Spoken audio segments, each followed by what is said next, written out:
Starting. All right. All right, Mr. Mayor, you ready? Okay. Everyone's present. I'd like to call the November 16th Committee of Whole meeting to order. Everyone is here, right, George? Yep, all the trustees are present.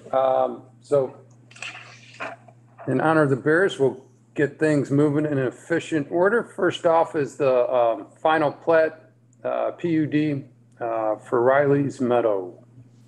George, who's taking that? Mark Kerman will take this one. Go ahead, Mark. Yes, thank you, Mr. Mayor. So the final plat, final PUD for the townhomes at Reilly Meadows, the applicant, Mr. Phil Cullen, is present here this evening. The request is for the 20-unit townhome subdivision located off of 127th Street. The applicant had previously been in for the annexation, rezoning, and preliminary plan unit development. Those were approved by the village board in September. The purpose of the final PUD is for the plan commission and the village board to verify that the final plat substantially conforms with the previously approved documents, the previously approved preliminary PUD. One thing to note is that when the applicant applied for the final PUD, they did provide a letter from the neighboring homeowners association from Estuary Woods addressing some of the issues that they were in agreement regarding landscaping and tree protection involving some trees that would sort of provide a buffer or boundary between the two developments. This final PUD request was discussed and presented at our Planning and Zoning Commission meeting on November 4th, 2020. The Planning and Zoning Commission did not have any comments regarding the matter. There was no public comment, and the PZC voted unanimously to recommend approval of the final PUD. Here to answer any questions that you may have, as is the applicant. Okay. Any trustees have any questions or comments? None for me. Nope. None for me too. Okay. All right. All right. Check that one off. Okay. Nothing from Phil? Phil, keep it under 30 seconds. Bears are on. I'll give you the Bears in 6. Don't tell the chief. 6 or 60? No, just 6. All right. I think that there's a few minor comments that came back from Jim Kankar. So we'll get everything cleaned up and come back and see you guys soon. Okay. All right. Thanks, Phil. Good luck. Get moving. All right. Next up, East Street property vacation and concept plan discussion. George, you taking that one? Yeah, thank you, Mr. Mayor. This was brought up back in July of 19, actually. Time flies, certainly. The owner of the property on East Street owns these 3 parcels. I have my map up right here. I'll just do a brief overview of the. I think you guys may know the history. These 3 parcels, along with the parcels to the north. Sorry, my picture cut off there, but at this time, these 3 right here, and then this is Short Street. This is the village-owned. Right away, the street cuts off right about here, and then it's just grassy tree area with some elevation right in the middle there, where the village owns property. The property is zoned R6, so the property owner could come in by right, have to meet all the terms of our development ordinances, but could build one new townhome building on these 3 pieces of property. But to make it a more attractive development and utilize a little more space, the developer is requesting that the village vacate the rest of Short Street in this area so that they could put in 2 buildings, essentially. And on my next map, I'll show you the general layout of how the buildings would lay out on the property. So here's the first building, almost entirely on private property, and then the second building would be partially on private property, and then the newly vacated Short Street if the village board agreed to do so. Back in July of 19, this came in front of the village board. The request at the time was to vacate the property, but also to request assistance from the village to contribute to the development in terms of removing dirt and making the project, or the piece of property more development ready. At the time, the village board had communicated that they're not willing to come out of pocket for any development in this area, wanted to hold on to Short Street, and just couldn't incentivize residential development, especially in this area outside of a TIF.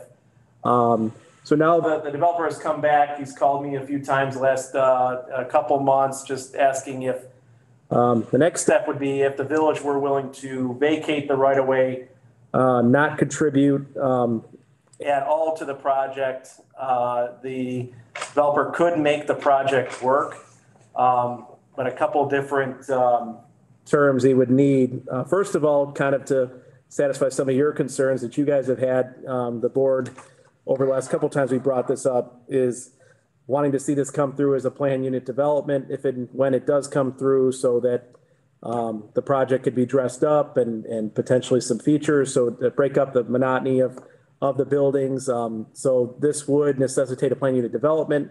That's one advantage for the village if they move forward with a vacated right of way.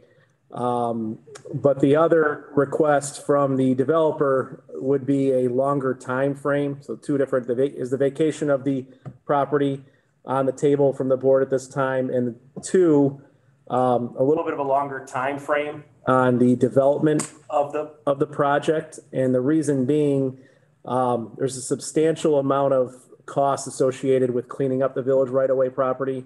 There's probably, I think, about 1,000 truckloads of dirt that needs to be hauled off. Trees need to be hauled off. And in order to get that property to a state of development, it's going to cost a significant amount of dollars. And a lot of those dollars are involved in hauling off the dirt. So the developer believes that if he had a little bit longer time, or typically our PUDs expire in a year, if he could have up to 3 years on the expiration date of a PUD, it would give him more time to haul off the dirt and find different sources for haul off of the dirt to make the project work without, either the village contributing to the project or the length of time given the project doesn't work economically. So that's the request from the developer. And I don't know, John Padromas, you are on, and you're right up against a Bears game. You know how that goes. But did I miss anything? If you want to kind of just kind of overview of your request of the board, and then we'll take questions. I'll unmute you.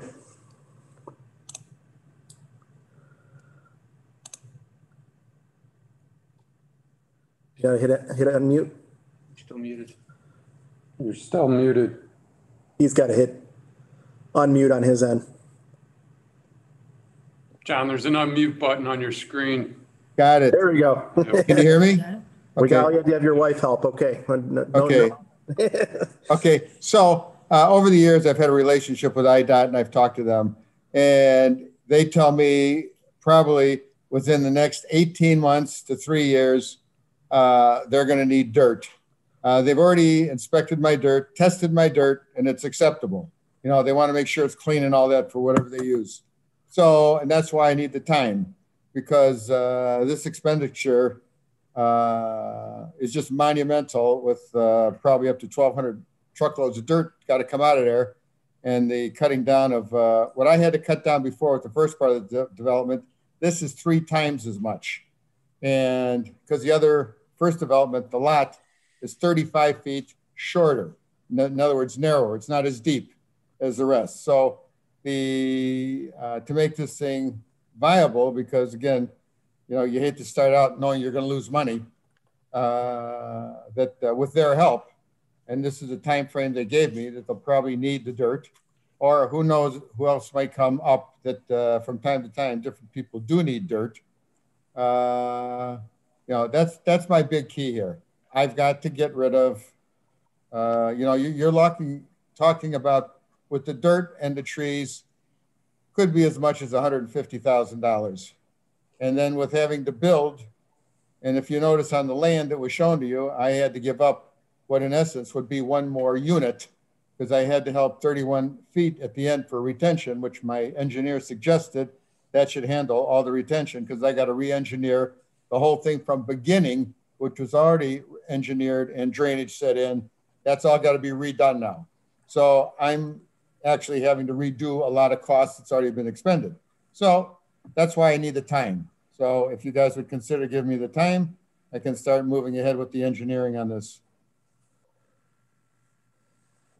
Any questions? John, before I turn it over, Talk just real briefly about the look of the building, and we can argue about whether or not it looks good or bad, but okay, with the new development, with the elevation changes, you'd be open to. So I don't know how many people have been on East Street, and if you know from where this will start again from the new development, the two buildings, there's about a 25-foot drop from the beginning till the end to where we end up at the north end. So going from south to north, there's about a 25-foot drop. So approximately maybe 2 or 3 won't be staggered, but going down the hill, these things are going to be staggered about 2 feet. So in other words, your roof lines will be different. Your whole look will be different. You will not have on of these 10 units, probably 7 of them that will be entirely different. The roof line, the parapet walls, just everything. You will not be looking at, this, in essence, same unit. It'll be almost like you got 7 maybe single family houses, because each unit will look different. They're not going to be like the buildings that's existing there, where you got 5 units straight across. Everything is very consistent. This one is going to be staggered as it goes down the hill, because we want everybody to have a street entrance. And as that street goes, this project's got to go. So yeah, the look will be entirely different. Matter of fact, again, beauty's in the eyes of the beholder, but I just can imagine this will be as good looking as any multifamily project in the village. And that includes everything, because of the way this street goes. The street's going to create this atmosphere. Any questions? Or do you understand? John, I got a couple. You answered the one, which is why 3 years. So you're saying basically you can't get the dirt out of there. You can't call up Homer Tree Service tomorrow and have it done. You're saying it's going to take 18 months? Oh, no, I can get it out. No question. But you're looking at a total cost to do what I'm doing. And I'm not talking about building buildings. Forget building the buildings. To do what I've got to do here with the engineering and building the retention and get rid of stuff, you're looking at $250,000. On 10 units, that's $25,000. This project can't handle it. I mean, it's not like, there's, that much money here. There isn't. I mean, if there was, I would do it.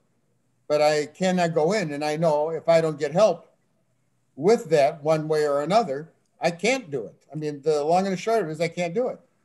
So, yeah, no, I can get rid of the dirt. I mean, as I had mentioned to George, when I started the 5 units, from the time we started it, because we took 800 trucks out of there, our cost of removing dirt doubled, 100% more, okay? And I don't know why the dump did that to us. You don't have a contract with a dump. They charge you per truckload. And, there's no dump. Yeah, okay. My next question is how would this all go down in your mind as far as timing? For instance, to me, having a 3-year time frame is too long, but I hear what you're saying and why. But let's assume it's 3 years. What happens at the end of 3 years? You don't do what you say you're going to do, and the land's just sitting there. When does, in your eyes, does the land transfer property? How does this all go down as far as just what the work you're to do, and when we actually give you the property per sale? When would I give the property for sale? Yeah, when would you actually take ownership of the property in your eyes? Let's say 3 years isn't enough. Of the street? Yeah, let's just say that I think what the mayor's getting at it. Oh yeah, no. If 3 years it can't happen, does the property then revert back, or how does the timing work then? You suggest to me whatever you want. All right, so you're open to that. So if Oh, you don't whatever do you what want, yeah. if you don't do what you say you're going to do, Yeah, The PUD expires, then. PUD expires, the property reverts back to the village. And if you absolutely. and if Yeah, you can't sell this, you have to do it yourself, is what you're saying. What does that mean? You can't do it yourself? No, what I'm saying is you're taking on the development. You're not. Bottom line is you cannot take ownership of it and then sell the property. I can take ownership of it and sell the property, but if you say I can't do it, I'm planning on developing this. I'm not doing this just to make a sale. I don't know how that even helps. I mean, nobody's going to build it. I am, I watch every dollar and I don't waste money. And nobody is more frugal with how they spend their money. I make sure everything's done right and I bid jobs so they are right. And if I can't bid them out right, I don't do it. And no one's going to do better than me. I know what Castle's paying down the street, and I'm sure you guys are aware of Castle. All their costs have gone up. They're making less money because every cost has gone up. And if you ask Castle today, would they pay, because they stole the land. They paid $11,000 a unit when they bought the land. So when they got the land, if you told them today they'd have to pay what I have into this thing per unit at $25,000 in cost, they'd never do it and do the improvements because the numbers just don't work. What are you looking at as far as sales price on the townhomes? Probably very close to 375 in today's world of costs, because constantly every 60 days we're in the, talking to some of the trades. I'm not here to be your accountant. So you're saying you're going to get an extra 4 buildings times 375. No, how do you get an extra 4? Well, using my rest of my land, yeah. Yeah. So you get an extra 4. My point is are we? And again, this is your decision, not mine. But you're saying it's going to be $250,000 to get an extra 4 units, and you're going to sell it at 375, and you think the project is worth it? No, I've got to do the engineering because of the slope of the land. If I go build, no, I'm picking up 5 units. I can go build 5 on the rest of my land, and I cannot build the other 2 or 3 on the rest of my land unless I put it together in a PUD. But the project will look better if I don't have the street.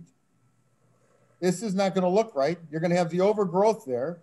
You're going to have, as we've been cleaning up where the street is, trees have fallen down. We cut the grass on your street, so everything looks nice. So if I don't do this, that area is never going to look right. And if I don't do this, nobody else will ever be able to do this because I can't do the engineering well, I can do it, but it won't look right when I cut down the hill on the other side of the land, the rest of my land, when I cut that down and the thing in the middle is still sticking up in the air. Got it. So this is the only practical thing, and that's the reason I sat on it. Rick's got his hand up. Go ahead, Rick. Rick Smigalski. Yeah, the question I have, John, you mentioned it's 3 years in this agreement with IDOT. I'm a little confused in the amount of time.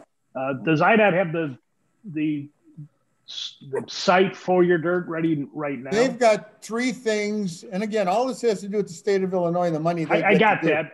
All right, but I don't want your deal and our deal contingent upon IDOT because they change their mind all the time. Well, no, so no, I want to know.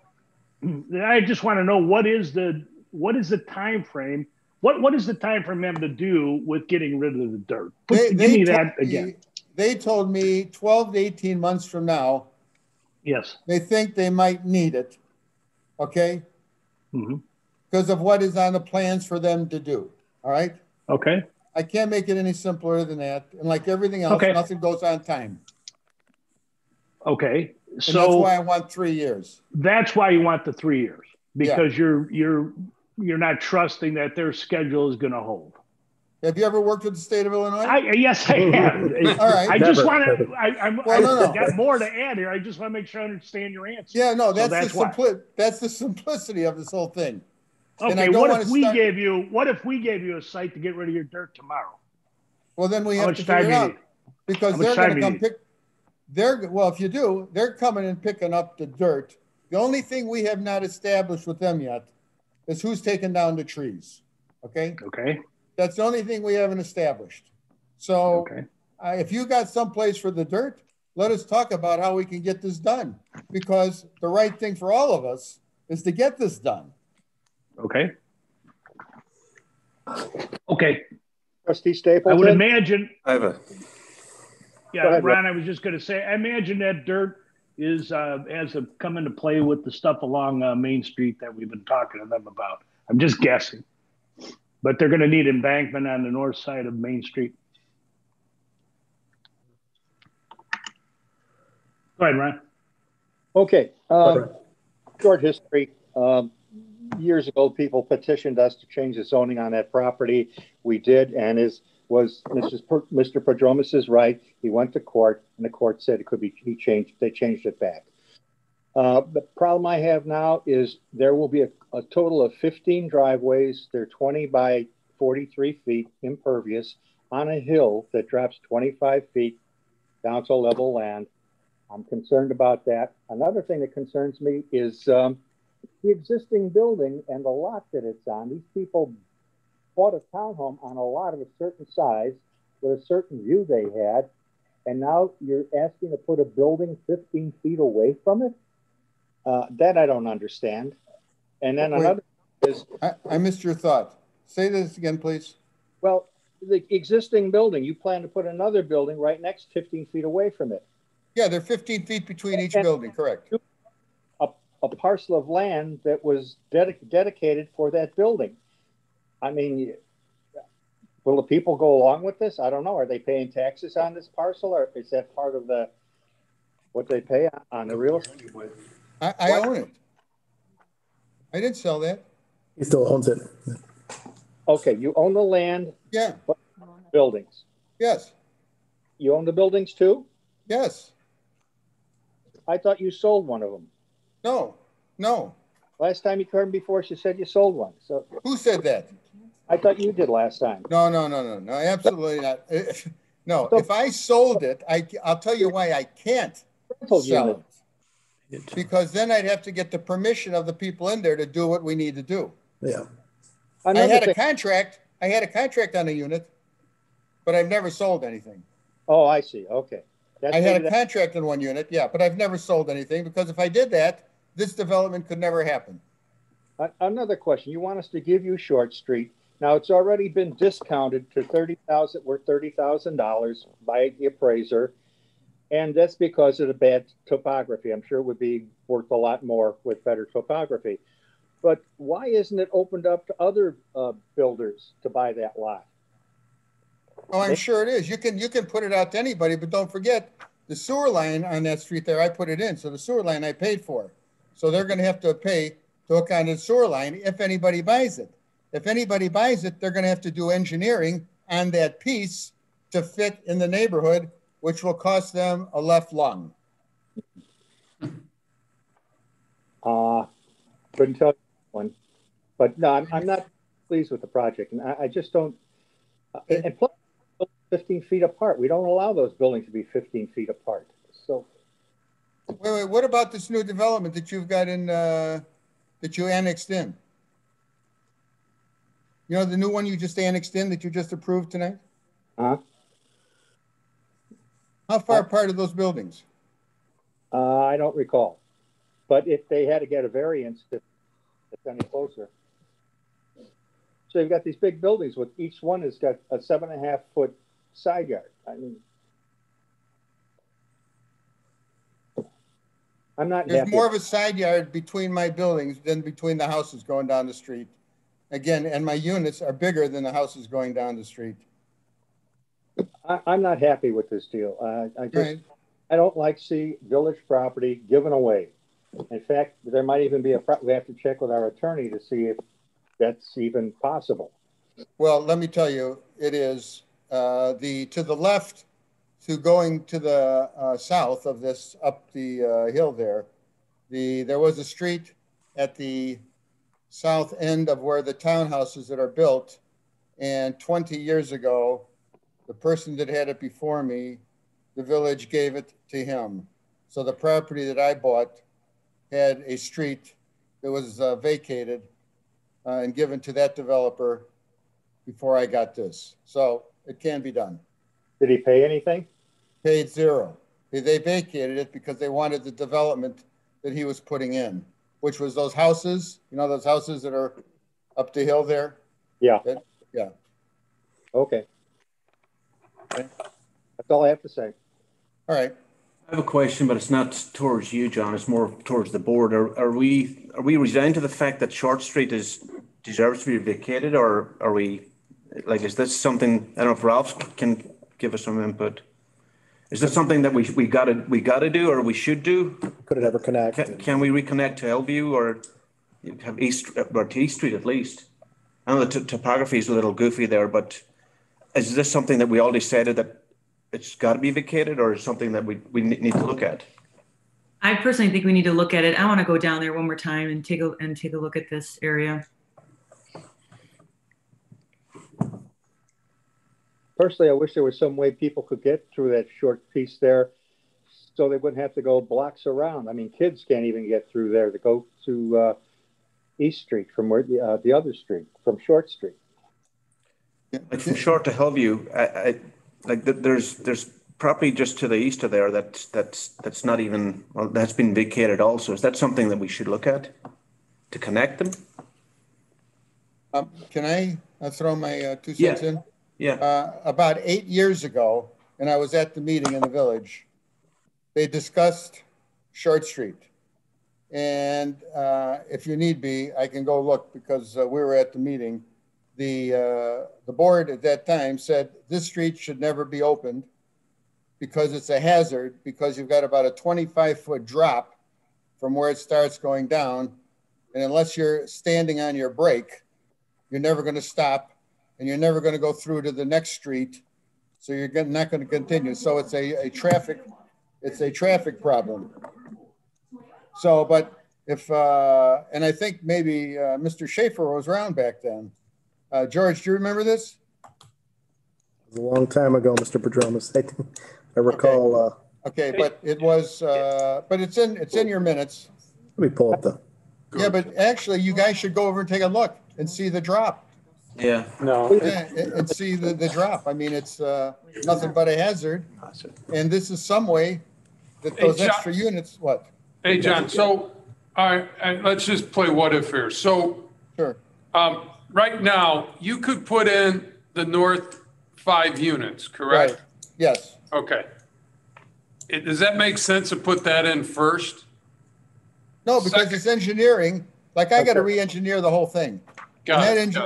To do that, and then if some. Yeah. Okay. Got it. All right, that makes sense. Let's play what if. What if you do not get this? What do you put in? Right. I mean, put yourself in our shoes. Oh yeah, no. If I don't get this, I mean, yeah, you could say, hey, if I don't get this, guess what? I don't know. I could put in, if I don't get X, I could put in Y. What is it? Well, you see, I understand your question. I have not thought about that because I don't understand why this wouldn't go in. I don't know how it would be any kind of hazard. I don't know. Well, this is my opinion at all because I've been around too much. The size of each lot. Now, each one of these units are going to be fee owned. They're going to be separate units where they own the land underneath. This is not going to be the typical townhouse where the land underneath is controlled by the association. This is going to be so each unit can be sold off, and the only thing they're going to have an agreement on is their common wall that separates the units. So everybody, in essence, is a homeowner. The lots on these units are the same, and I know this is going to make no difference to you, as a Chicago City lot. The average Chicago City lot where houses are 25 by 125, okay? These are going to be 25 by 134, all right? So I don't know how that this can be or a traffic problem, but again, us people who live in the suburbs, as you people do, and I do too, you're used to less congestion. And I understand that, but So it's zoned for R6. What can you put in there if you only have your lot to the north? Probably just those five. Probably this building right here. The same building. I could put in probably one building. You know, I haven't even looked at it because to me, I really haven't really thought about it. I mean, it's, I suppose if you wanted to, you could go put single family in, but you're still going to have to, unless you want to build them up on a hill, you're still going to have to cut the dirt down. And if you look at the prices on the street at the end of East Street going to the north, right at the end, there's been 2 houses built on each, or 3 houses built on each side of Logan and East Street.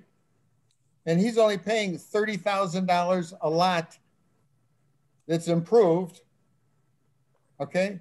So with the work you have to do here, I mean, the reality is this is the best thing. And I'll bet you if you got an appraiser and brought in there and say, what's the best use for this thing? And show him what it's zoned for and show him this, he'll tell you this. And I'm lucky that I held on to the land that's next door to me, you know, where I built the 5 townhouses. If I hadn't held on to this, I wouldn't even want the street. And then you could never sell the street. And the street, which is now going to bring income off of 2.5 units, because that's what the street's going to provide, you're going to get, you know, a tax bill of $10,000 between the 2.5. That's $25,000 a year. That's the city's going to get because the street will be developed. No, if it isn't developed, you don't get the $25,000. No. I mean, we could debate tax revenues and is it good or bad. It's not necessarily, you know, I mean, it's a break-even proposition. But my point is, John, if you don't get that other lot, you can say, hey, I don't need the village for anything. I could, because it's zoned R6, right? I could put in those 5 units. Is that what I'm hearing? More or less. What is the incentive for the board to take heat with the neighbors around? I mean, first of all, I would assume your neighbor, would your neighbors support this development? I'm going with probably not, but let me hear your answer. Well, I will tell you the answer. Way back when, like 3 years ago or so, it might be 3 years ago, I went to the first neighbor to the north, the first house to the north of where my land ends, the first house. And I went and talked to him. And I said to him, this is what we want to do. I showed him, in essence, what you guys are looking at, told him what they'll be. And I said, and I gave him a sheet of paper. I says, will you go to the other neighbors and have them show them what this is and if they'll go along with it? All right. So he does. And right across the street from me on a lot that I owned and sold to a family called Casano. Do you know the Casano family? I don't. Okay. They're right across, they're on the east side of the street, across the street. I had 2 single family lots there.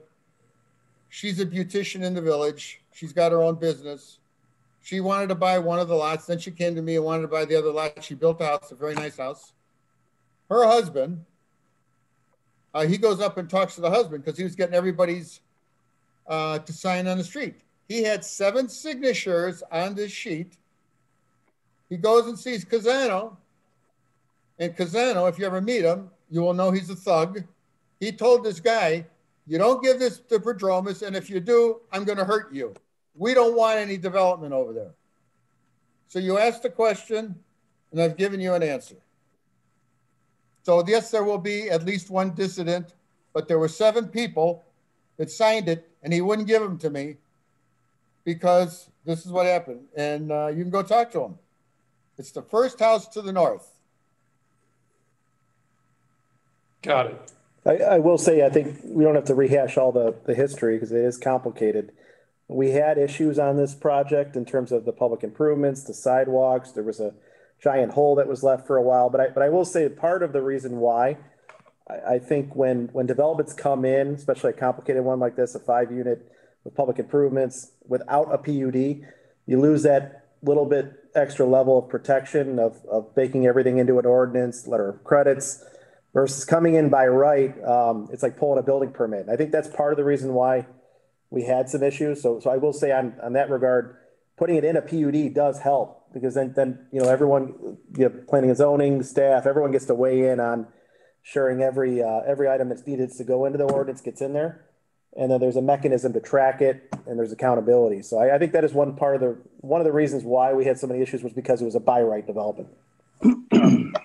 So I guess in my eyes, it's one of those, hey, if we don't give up the land, those neighbors are still going to get potentially those 5 units to the north.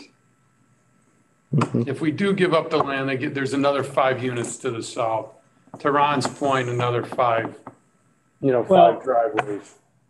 Okay. Well, that's if what I heard him say is he can't afford to put up only 5 units, which is why he wants to put up 10 to afford the cost of the engineering and the redesign, because he can't do it with 5. Yeah. So certainly he can't do it in engineered for 3 single family homes, because the cost divided by that amount of land is not going to make it worthwhile. That's what I heard him say. So You're right. the way I look at it, either we You're do right. something or we do nothing, and it stays the way it is. So whatever. That's what I heard him say. You heard it right. You heard it Whether right. we agree or not is a different story, but I'm just telling you what I heard. Now, John, you made one comment that I just have a question on. You said that none of the other units that you built, you sold. They're all rentals, correct? Correct today, yes. And you also mentioned after that, the reason why you didn't sell any of them is because you don't think the rest of this development would go through if there were owners in it. Is that correct? Oh, no, okay. I have to, that piece of property where the townhouses are existing, as you can see from the diagram, 2 units are going on that land, which this would be a development with 5 units, what's existing 5 units, and the owners in there would have a say-so whether I could use the rest of their land. And of course, you know the answer to that one.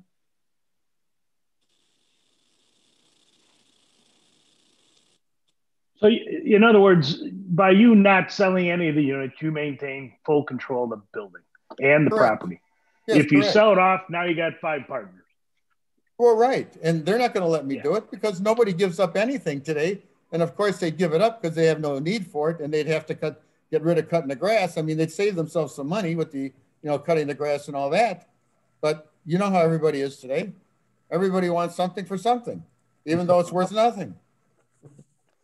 They can't do anything with it. But I don't have to tell you about what's going on today. We're all living with it. Well, I think it's been a good refresher for everybody. Rebecca. Yeah, is there any more, real quick, any more questions or comments by the trustees? One more comment on the driveways, with the 15 driveways. There'll be almost no parking on that side of the street because of the continuous driveways next to each other. There would be a 15-foot gap between a couple of buildings, but it would be very difficult for any extra parking there. Let me just comment on that. If you go on that street, very seldom you see anybody parking on the street unless they're visiting or dropping off a package.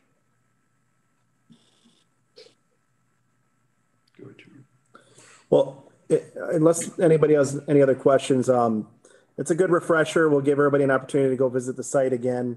John, okay. I know you're not building in November, December anyway. Maybe give us another workshop where we can kind of talk about it. Anything I can do to answer any questions to make everybody feel comfortable. This is, I don't know, just let me know what you need. Okay. And I'll be there, okay? Got it. Good. Okay. Thanks, John. All right, John. Just stay healthy, everybody. Good luck to you all. You too. Thank you, John. Thanks. Thank you. Okay. 2 down. All right, next up, 325 East Logan Street. Who's taking that? Is that Mark? I think Jason. Jason, how are you? Hanging in there. This is somewhat similar request about village land. The owner at 325 received the variance last year to build a single family home on Logan. The area behind them Has a drainage canal that goes into the bowl. The neighbor on the other side, 327 East Logan, the Sepikins, were working with the village for a few years to purchase land, a portion of the 3 parcels behind them. And then in January of last year, the board decided it didn't wish to sell any of its land that it owns back here. This was land deeded to the village from the Park District. And so the Sepikins instead pursued a variation, which they received for their addition. The new owner, Michael Wilson, of the home on Logan, has asked for the same. He would like to buy the land behind him for the purpose of just protecting and enlarging his backyard, essentially. He doesn't want to see development back there. So I had said I'd bring it to the village board and a committee of the whole to get a sense if the same holds. If anything has changed since the board decided not to sell land to their neighbor, or if maybe there's interest today in selling some of this land.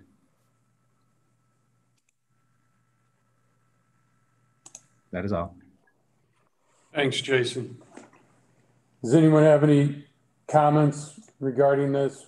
Jason, I have a question regarding if he doesn't want anybody building it, isn't it in his own interest for the village to maintain it or to keep it? It's not going to, if the village owns it, it's not going to get developed. Yeah, I think he would be concerned that in the future, you could potentially sell it to a developer. It's not unlike the story you just heard, that the village land could be sold and developed. So I think he felt if he owned it, there'd be more personal control. This is attached to the bowl, right? Yes. Yeah. Is the resident on the call? No, I don't see him here tonight. All right. Does anyone have any different opinions than what we had last time? I'd like to keep what we got. All right. Anyone else? I agree. I agree too. Okay. I agree. I wouldn't sell it. Okay. All right. Personnel policy manual up. Thanks, Jason, by the way, and Mark as well. Next up, personnel policy manual update. All right. Kay, Hi, you're up. this is Kay. Can you hear me? Yep, we got you. Yes. Okay. Okay. What we're looking at is kind of a typical review of the personnel manual. And this was done recently by the management staff, including the village attorney, the village administrator, the department directors, and myself. We reviewed the whole document, and there were areas that we felt we needed to update for a number of reasons. Basically, what we were trying to do was to update it without really changing the benefits or the terms and conditions of employment, but more or less just revise it to bring it up to date. So there were really about 5 different reasons why we made changes, just broadly, and I can kind of go over what those broad categories were. One was that we wanted to make sure that we were consistent with the village strategic plan. And we have changed the village's mission and vision statements, and we also added the value statements. And you can see that what was there previously, if it was changed, it would be struck out. And if it were added, it would be underlined. So on pages 2 and 3, we can see that there were changes there that were made based on changes to the strategic plan. The next area had to do with changes in the federal and state law, and we incorporated those changes throughout the document. An example of that is on page 9. as the board is aware, with the passage of the cannabis law last year or this year, a state law that we did make some changes already in the village policy manual, but there were a few areas that still needed to be updated that had not been revised previously. And on page 9 is one of those areas under employee conduct. The next area has to do with updating sections to reflect what our current practice is. An example of that is on page 67 and 68. We no longer have a separate policy on disability insurance. That's something that's covered under the pension plans.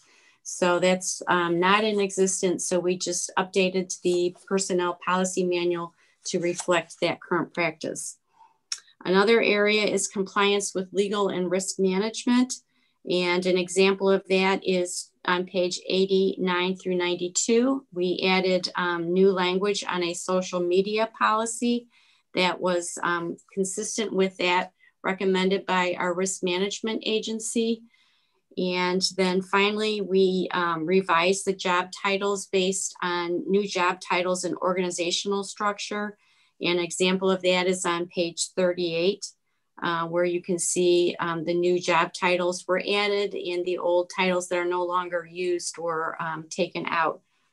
So basically what we're asking is for the board to review the changes that we've proposed. If you're in agreement to bring the new personnel policy manual to the next village board meeting, which I believe is December 14th, we would request that you consider passing the manual. I do want to point out that we are looking at possibly coming up with a new way to track changes in the personnel policy manual that would be similar to what the board uses for codifying the village code, but that's still in the works and something that if we do decide to go forward with that, we would bring it to you and get your approval to move forward on that. Are there any questions that I can answer? Rick's got his hand up. Go ahead, Rick. Yes, Kay. So just to be clear, this has been run past the entire management team, yourself as the HR person, and our legal counsel. Is that correct? Yes, that is correct. And these are the recommendations of those 3 groups, or 2 Yes. groups and yourself? Correct. Yes, sir. Okay, thank you. Yeah, and Kay's been working with the management team. We've been getting together monthly for about 6 months now. And this is pretty much still more of a cleanup amendment, I would say. There might be some more significant changes for a larger project that Kay mentioned, probably next year, but it's been a while since we've had a good scrub of the personnel manual. So thank you, Kay, and the management team. But I don't think, would you say, Kay, nothing really over, I hate to call it all immaterial because it was a lot of hard work and good work, but nothing major, would you say? That's correct. Well, I guess where I was headed is the only thing we could comment on might be the overall, I don't know, fundamentals, because legally it's correct. Management is making the recommendation and you're making a recommendation based on your expertise, which none of us have, which is why we have employed you guys to do that. So that's my point. Correct. All right. I agree. Any other questions or comments for Kay? No. None for me. Thank you, Kay. Thanks, Kay. Appreciate it. I actually made it through the whole thing, at least scamming. I saw a lot of red near the sick time. So that's when I kind of gave up reading all the red. But no, appreciate your work on this. And we respect your expertise on this. And it sounds like, again, it's from a risk standpoint, it's making us better, not worse, correct? That is correct. Very definitely. Awesome. Okay. Thank you. Cool. Thank you. Real quick, any other questions or comments for Kay? We all good? All right. Thanks, Kay. Appreciate it. Mm-hmm. You're welcome. Okay. George, any unfinished business we need? A couple quick items, and I'll be brief, and then Jason's got a quick update.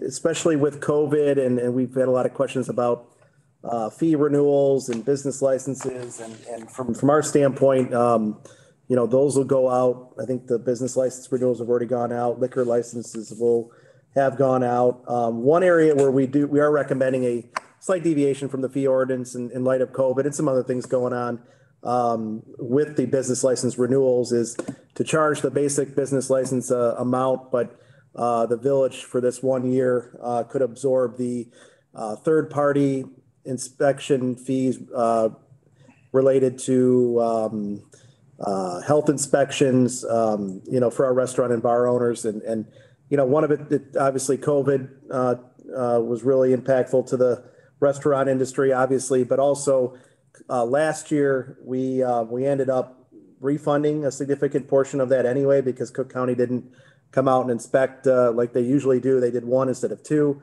We don't know how that's going to happen here in the new year, so we just thought it'd be good to absorb that for this year and then look at it again next year. Is that billed separately, or is that? It's a separate line item, but it's billed with the business license. So a restaurant or bar owner would have their standard fee plus these other fees like health inspections, and we thought it'd be pertinent to absorb it just for this year.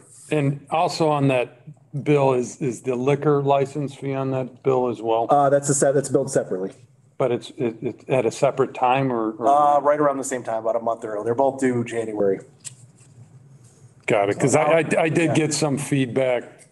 Hey, do we have to pay, is there any discussion about any discounts on the liquor fee with businesses being, and my response was, hey, you know what, we recognize that, but like you, the village is short of revenues as well. So, but we are looking at additional grants and improvements to make with these grants. This is not operating money, and that person was thankful for that. So yeah, Jason, it might be a good time. Maybe you want to, and then we'll take questions because as part of the business license renewal program, Jason, we all were writing a letter to the business community, and Jason's done a lot of reach out, not just writing a letter or an email, but talk about our grants and some of the things we have going on, and then we'll kind of wrap up. Go ahead, Jason. Yeah, and Mayor, to your question is one, the liquor license, those renewals already went out. So that's probably why you're seeing these. We're going to actually have the business license renewals go out after January. So after the holidays, let people get through the holidays. We'll keep it on this fiscal year, but give people a little bit of extra time to hopefully, make some money. So yeah, George asked me for a quick update on the Lamont Cares grants that we announced 2 weeks back. We've already issued 11 grants, so that was good news. Trustees, if you're interested, I know a couple already reached out. I'll send you the spreadsheet where we've been tracking these things, and I have I'm looking at it now. I have 5 more that I'm kind of waiting on. So good news there. Everybody's very appreciative. Mix of restaurants and others, salons, good, nice mix of businesses across town that are being able to take advantage of that program. Last week, we also sent out the business district, the business district improvement grants. So that were largely TIF grants in the downtown, but we also have them available for any commercial property or institutional users. Already got a couple back. And we are looking at allowing some, some backdating on that. When COVID hit, we were in the process of having, we budgeted for the grants to start May 1. And when COVID hit, we decided to wait on spending. And so rather than wait on the village, there were a couple projects such as Budnick that went ahead. And we don't want to penalize that user. We had been discussing the potential for grants, ahead of that time. And so we would like to consider that. If anybody has any objections or questions, just reach out to me and we could discuss that. But we do have one in for Budnick. We have one in for a fire sprinkler that was included in the grants this year, fire sprinklers and any life safety items, since the the state fire marshal changed the statewide code, and every building now on a change of use requires a fire sprinkler. The one that we're looking at that came in with the grant, it was a $60,000 cost to the property owner, to Jerry Kohanek. So that's kind of the update on the TIF grants. We'd like to get them to you guys in December for the December meeting, so we could have them done by the end of the year. Again, reach out if you have any questions, and we'll keep you updated. Thanks, Jason. I think just from a communication standpoint, with us reducing that fee, I think you kind of have to share that with the business owners that, hey, it's not that we just, take the money and, go party with it. I mean, we're short very much on revenues as well. So, if we could cancel it, we would. We just cannot from a financial standpoint. I think that needs to be communicated, and we're trying to do the best we can to, such as these grants, such as canceling that fee. These are the things that we can afford to do, and just make sure we articulate that. Oh, absolutely. And I think people appreciate it and understand where we're coming from. I haven't, I get the questions as well, and why not? You see other communities doing it, so you may as well ask. You don't know till you ask, so. But everybody's been understanding. Yeah. Got it. Yeah, I know. I've gotten emails, like, hey, Romeoville's doing this, and then, it's night and day as far as tax dollars, and it's every community's different. So, cool. All right, thanks, Jason. That's all I have. Right. That's it. Sorry, I Dave. I didn't know if we could ask questions yet. Yep, go ahead, Dave.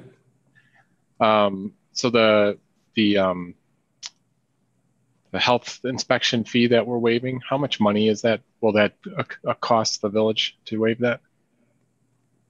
I can't remember. Is it around 10,000 in the budget there?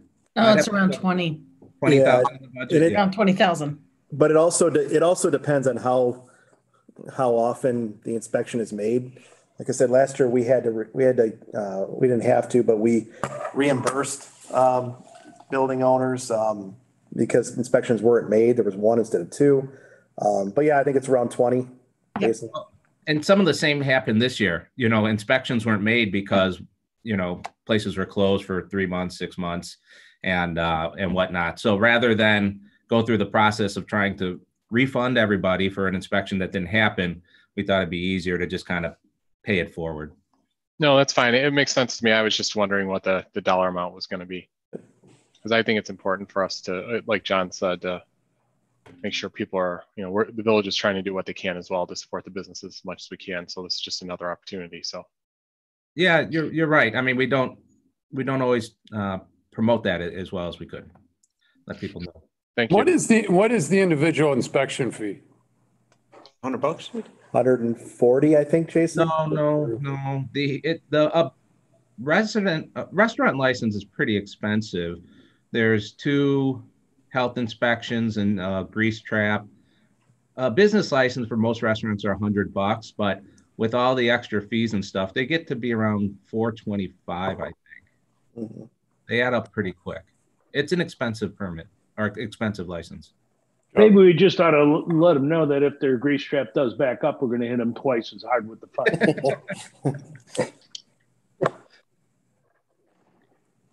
I will let them know that.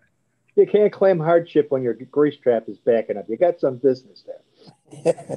Yeah. Not getting caught is not an excuse for not doing the work.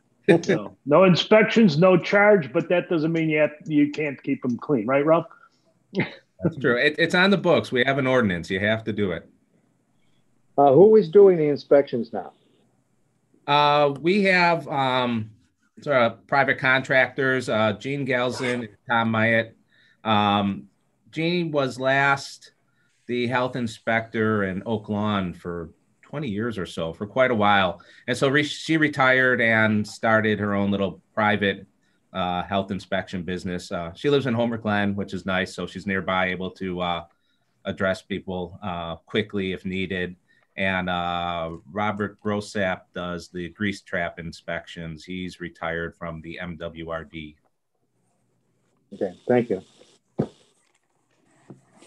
All right. 0-0, middle of the first. Oh, that new coordinator is really, They're lighting it up. I forgot they were playing. Rick, I know you got the TV on right next to you. No, I got 2 screens of you.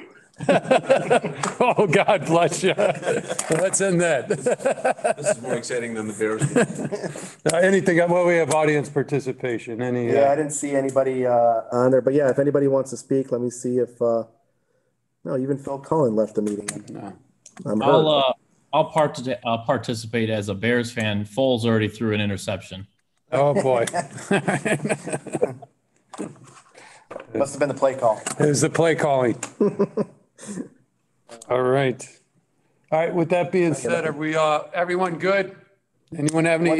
One quick item, we may end up, because of McCarthy Road, which we've been saying is going to get done for the last 5 years, it has seen some delays. It will happen in the spring, but we may have to quickly approve a local agency agreement now that we get all the special waste information back, and Jim Kankar and Ralph are on that. But if I need to have a special meeting before the end of November, I'll communicate with everybody. It'll be a 1-item, 5-minute meeting. But we don't want to delay IDOT any further. So we want to get that project going. So just a note, I'll send out some dates if and when we need it. Yeah. Is mornings, can people do mornings? Like at 9 a.m. or yeah? Yeah. Or even. I get up at 11, John, so no, I can't make it. No, for me, it depends on the day. So like Monday mornings at 9, I'm available, but there are some days in the week that I'm booked in the mornings that for meetings I can't schedule. It really depends on the day you're looking at. All right, but we just need a quorum, I'll get some dates out. Like I said, it'll happen potentially before the end of November. We'll need a quick meeting, but I'll get in touch with everybody. All right, sounds good. All right. Okay, thanks everyone. Appreciate it. Thank you.